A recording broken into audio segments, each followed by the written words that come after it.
Hello everybody, today I'm going to work on a pair of double monk strap. This is a pair of Florsheims that I thrifted for $1. And what I'm going to do is I'm obviously going to shine, clean them up, try to get them looking like new. I'm going to put on a new pair of leather rubber combo heels. So let's go.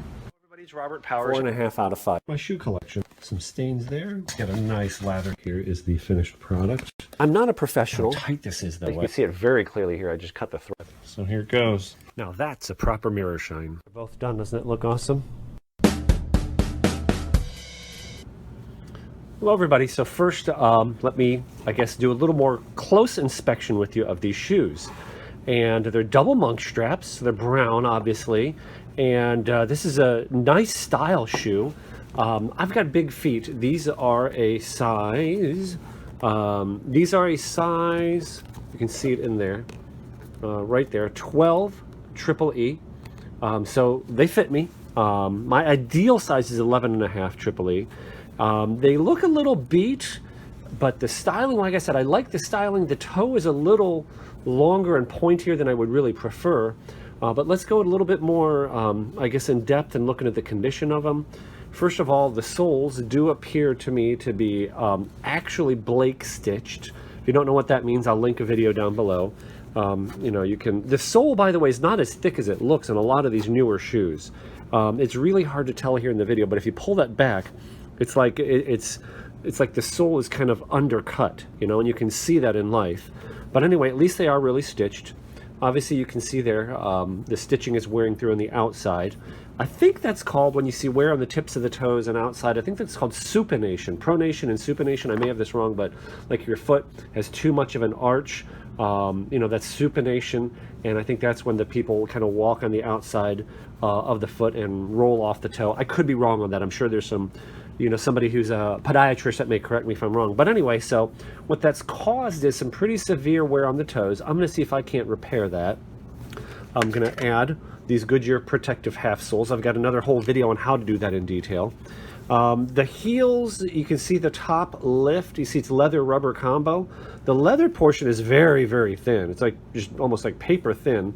This one's not too bad, although the rubber part is wearing, you know, could stave it off a little bit. But here you can see on the right shoe, the leather is all the way worn through. And the rubber is pretty close to being worn. You don't want to have that wear into the heel base. So I'm going to go ahead and redo that, and I'll show you how I'm going to do that. I've got some stock rubber and leather that I'm going to do that with. These are a Florsheim, you can see there.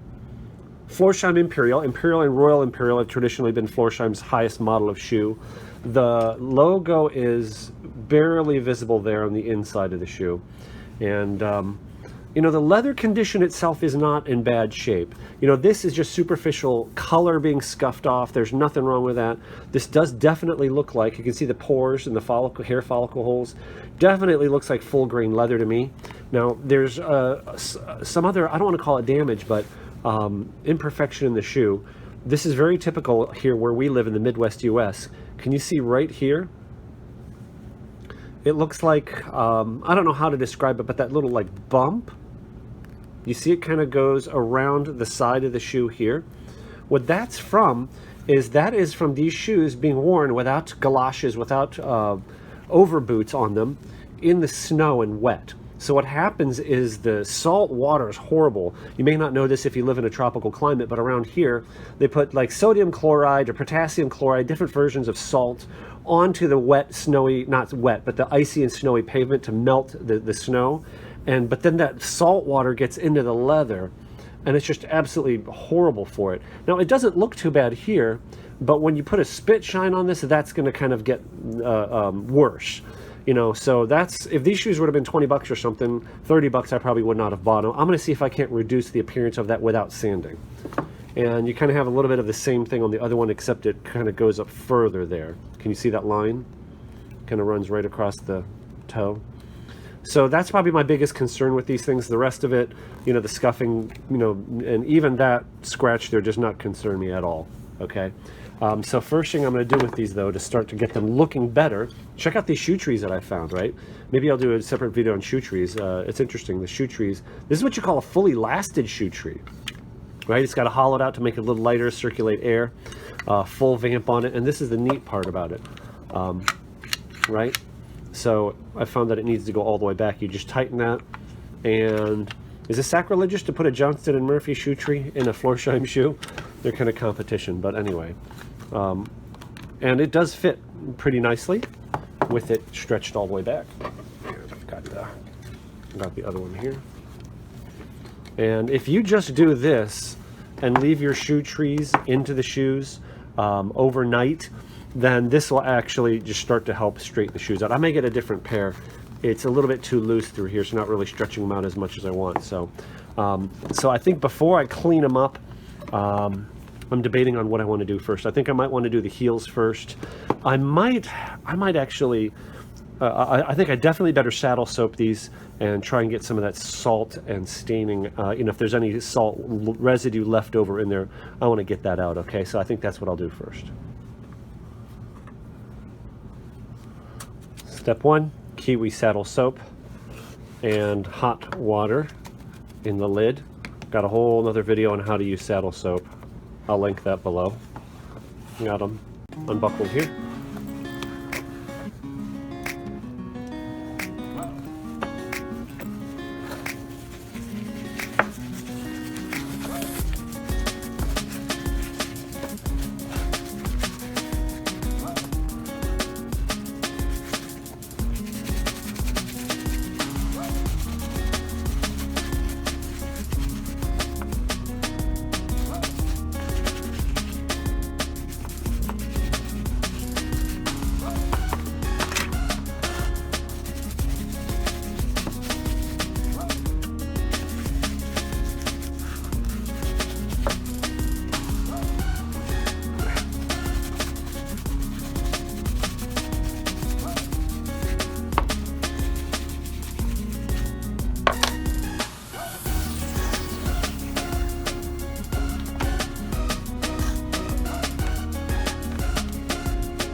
Now, do you notice very clearly where the water soaks into the shoe quicker, right across here, where that previous damage was?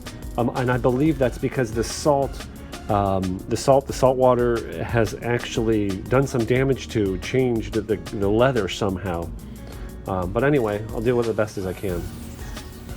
Now, one thing that I've had luck with in the past is trying to massage, believe it or not, and I'm even going to get some water. And I've had luck with this reducing the appearance in the past, is just taking that damp leather, and there's a shoe tree in it, but massaging that area where the lumpiness is.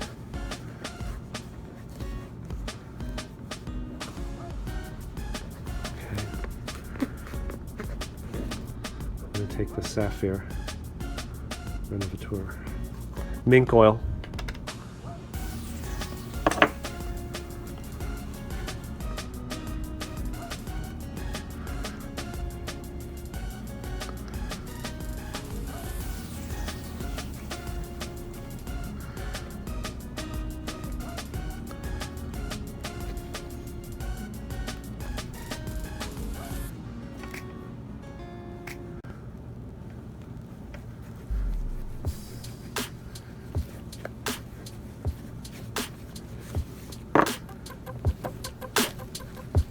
I normally would not use my fingers on this, but in this case I'm trying to really massage it in.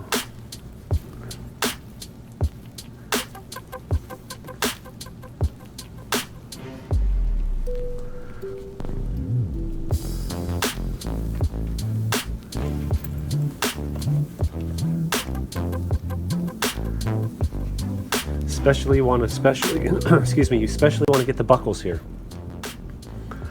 These buckles take stress and the leather can tear, so you really want to get those good.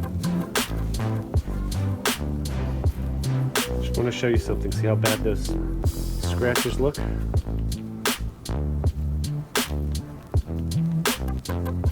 This is not polished, this is just the mink oil.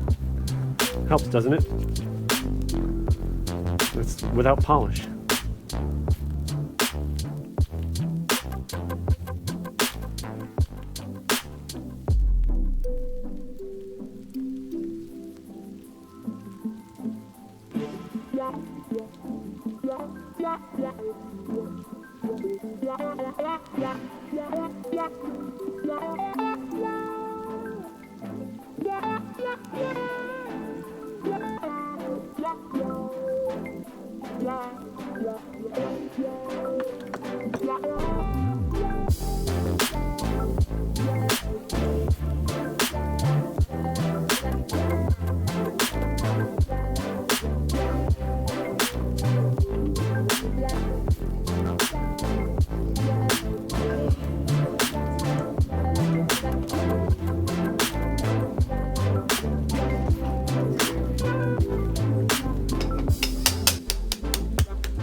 Okay, I've got ear protection and gloves, and what I'm going to do next is sand these down to shape a little better, and I need these surfaces perfectly flat so that they'll mate up without any gap. Okay, right now you can obviously see they don't.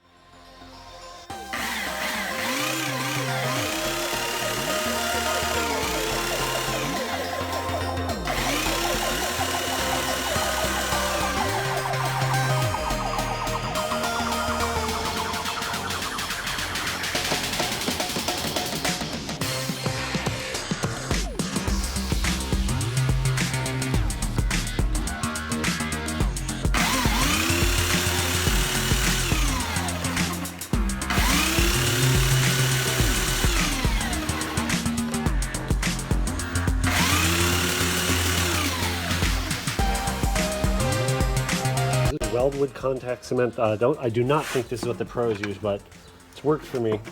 And I'm outside in the garage. This stuff is really smelly. I would advise not using this stuff inside the house. By the way, I'm just going to hit this real lightly once to flatten it off.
Here's a special tool I made.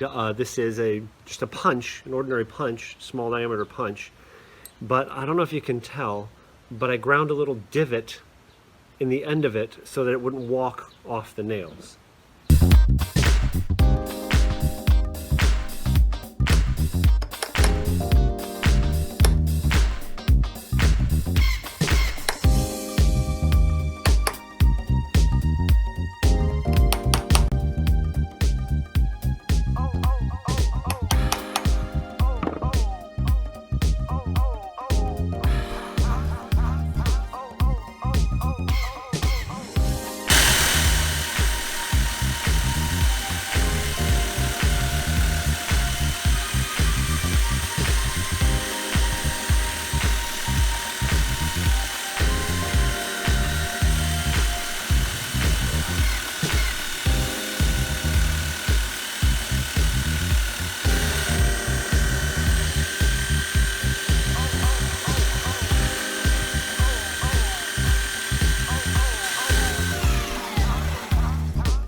here they are finished up. What do you think? They're not perfect, but not bad. I did not do the soles. I'll do those separate. It's just getting too late, too long. But you can see the flaws, you know, in the toe caps across there and a little bit through there, but hey, I'll live with it.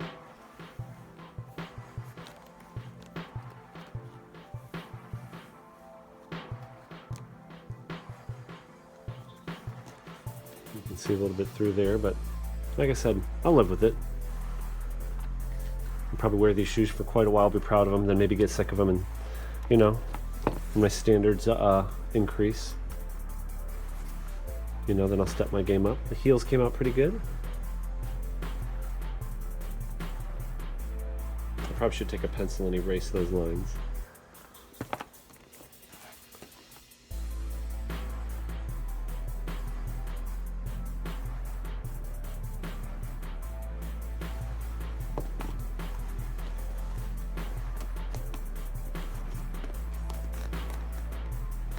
Alright, thank you very much for watching.